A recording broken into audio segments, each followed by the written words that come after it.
Over the course of his long reign, Justinian transformed the Eastern Roman Empire. He reconquered North Africa and Italy. He presided over the definitive compilation of Roman law. He sponsored the construction of Hagia Sophia.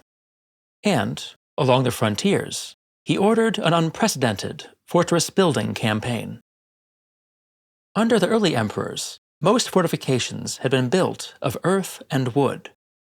It was only after the frontiers stopped advancing that more substantial structures, like the forts along Hadrian's Wall, began to appear. As threats multiplied in late antiquity, Roman forts began to look more like medieval castles. They became smaller and less regular, and were sited on hills and crags for defensibility. Their walls grew taller and sprouted, projecting towers. Justinian, arguably the most prolific builder in Roman history, commissioned a series of fortifications along the Persian frontier. The best-known example, at Halabia in what is now Syria, was among the most impressive castles built anywhere before the High Middle Ages. Equally remarkable, though almost forgotten today, were the forts Justinian built in North Africa. During the collapse of the Western Roman Empire, the most productive parts of Roman Africa, roughly modern Tunisia and northeastern Algeria, had fallen to the Vandals. Justinian sent an army under the command of Belisarius to reclaim the region, and, to everyone's surprise, the expedition succeeded. The Romans had taken Africa. Now they had to keep it. The Berber tribes of the Atlas Mountains and the desert edge had always been difficult to control. The situation had worsened under the Vandals, who allowed much of the former frontier region to fall into the hands of autonomous Berber chiefs. Large tribal confederacies had established themselves dangerously close to settled areas. Berber raids, sometimes reaching as far as the coast, became a constant problem. Almost as soon as the Vandals were defeated, the Berbers began to raid Roman outposts. Justinian ordered the eunuch Suleiman, his newly appointed master of soldiers in Africa, to build castles along the threatened frontier. Suleiman complied, and within a decade, a string of fortresses had risen. These forts were designed to house detachments of troops guarding the frontier zone. In the event of a raid, they would also serve as places of refuge for the local population. The rest of this video will explore two of the best preserved castles, using footage I took during a trip to Algeria last year. First, however, a brief word about this video's sponsor. Civilization has always been fragile, as the fall of Rome reminds us. These days, fortunately, we have a one-volume encyclopedia that surveys all of humanity's most remarkable inventions, the book. The book covers it all, from building fires to finding water.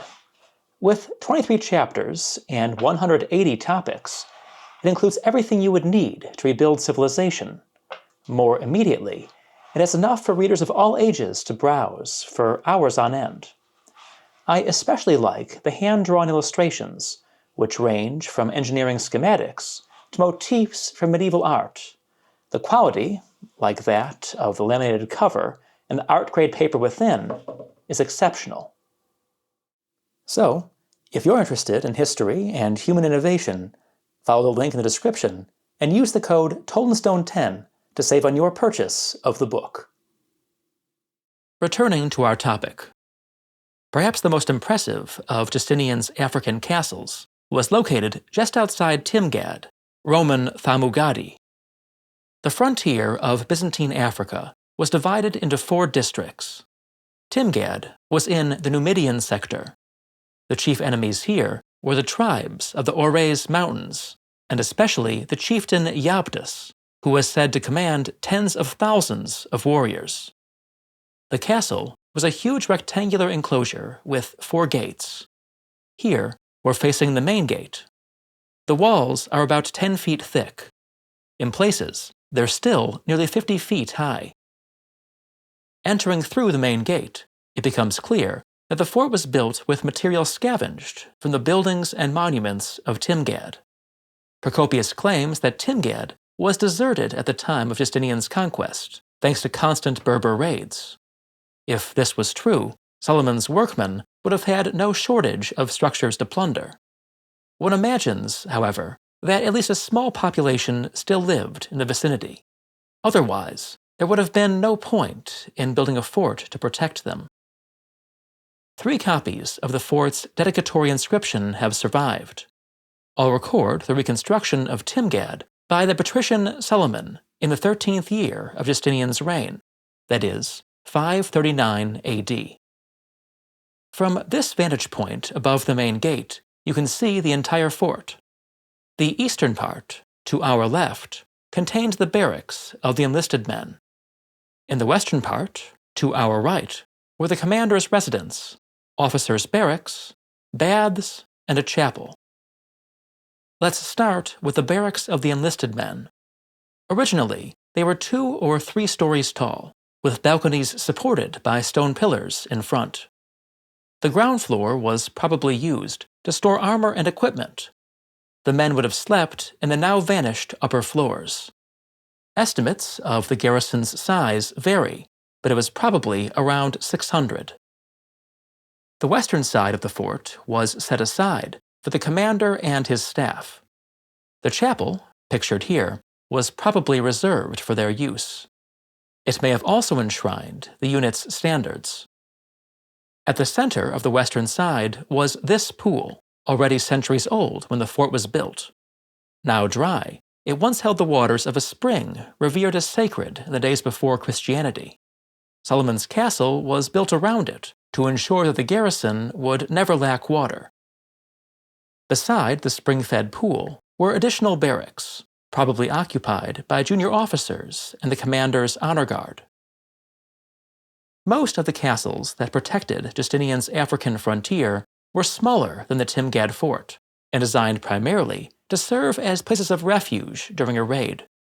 Perhaps the best preserved example is at the remote site of Madauros. The castle was built directly over the Forum of Madauros, using blocks from the surrounding buildings. Although parts of the wall still stand at the height of more than 30 feet, the structure seems to have never been completed. The dedicatory inscription, in Greek and Latin, remains in place. It names Solomon as the builder. As at Timgad, spolia, reused blocks, are everywhere, some still inscribed. The center of the fort has been cleared down to the level of the early Roman Forum, removing almost all evidence of the barracks and other structures within.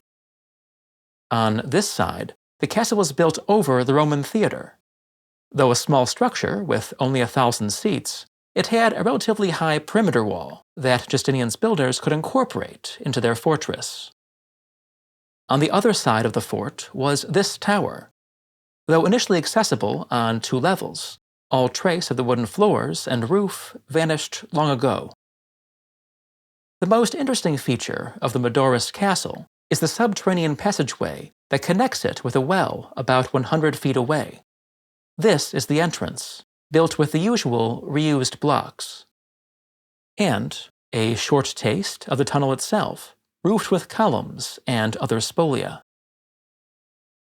Never completed, its walls cobbled together from the fragments of a more prosperous age, the castle at Madauros stands as a monument to both the ambitions and the fragility of Justinian's empire. It was a purely defensive structure, a place to hide while raiders looted and burned. It advertised the fact that the Romans could still reach across the sea to reclaim lost territories. Their grip, however, had lost its old strength. Although I'm not going back to Algeria this year, I am leading a group to the equally remote and equally fascinating ruins of eastern Turkey. You'll find a link in the description. I'm also leading a tour in Rome, for those who like their ruins on the grandiose side. You can now check out the latest video in my Roman Review series, which explores movies and shows about antiquity on Patreon. There's a link in, you guessed it, the description. Finally, check out my other channels, Toll & Stone Footnotes and Scenic Routes to the Past, for more historical content. Thanks for watching.